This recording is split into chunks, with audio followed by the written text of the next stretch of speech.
అండి ఈరోజు మనం మాట్లాడుకునేది విజయవాడ నగరానికి చెందిన ఎమ్మెల్యే ఒక ల్యాండ్ ఇష్యూలో, అది గవర్నమెంట్ అగ్రికల్చర్ ల్యాండ్ అంటే కాలువ పైన బిల్డింగ్ నిర్మించడానికి అధికారులపై ఒత్తిడి తీసుకొస్తున్నారు.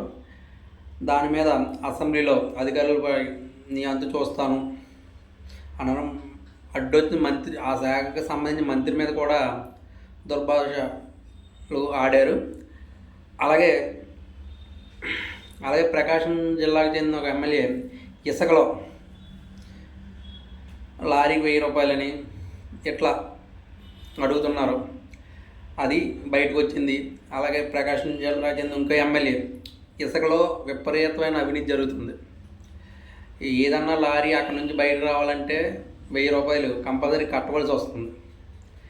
అలాగే ఇంకో ఎమ్మెల్యే టీడీపీ ఎమ్మెల్యే ఉండి నెల్లూరు జిల్లాకు చెందినది, ఆయన వైసీపీ వాళ్ళతో కాంట్రాక్టులు ఇచ్చి వాళ్ళ దగ్గర డబ్బులు తీసుకోవడం, ఇలాంటి పనులన్నీ చేస్తున్నారు. ఇవి ఎక్కువ అవ్వడంతో చంద్రబాబు నాయుడు గారి దృష్టికి వెళ్ళింది ఇదంతా. చంద్రబాబు నాయుడు గారు పిలిపించుకుని ఈ విజయవాడ నగర ఎమ్మెల్యే ఆయన పిలిపించుకుని మాట్లాడారు అసెంబ్లీలో.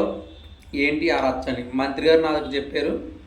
అది ఆ గత వైసీపీ ప్రభుత్వ హయాంలోనే ట్రై చేశారు ఆ ల్యాండ్ గురించి అంట. అయినా సరే అప్పుడు అవ్వలేదు, ఇప్పుడు కూడా అవ్వదని చాలా కళాఖండిగా చెప్పారంట ఆయన. అది గవర్నమెంట్ ల్యాండ్. ఎమ్మెల్యే అన్న వ్యక్తి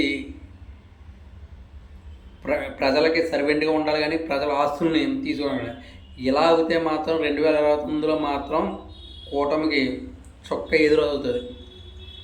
ఎందుకంటే చూస్తున్నాం వీళ్ళ యొక్క ఈవెన్ ఇసుక కూడా గత ప్రభుత్వం ఉన్న దానికి ఇప్పటికి పెద్ద తేడా లేదు. 2000, 3000 తేడా ఉంది తప్ప ఉచిత ఇసుక అంటున్నారు, అదేమి పెద్ద తేడా కనపట్లేదు. అలాగే ఎమ్మెల్యేల అవినీతి పీక్ స్టేజ్లోకి వెళ్ళిపోయింది. ఎందుకంటే నెక్స్ట్ టికెట్ ఇస్తారో లేదో ఇప్పుడే మనం గుంజేసుకుందాం.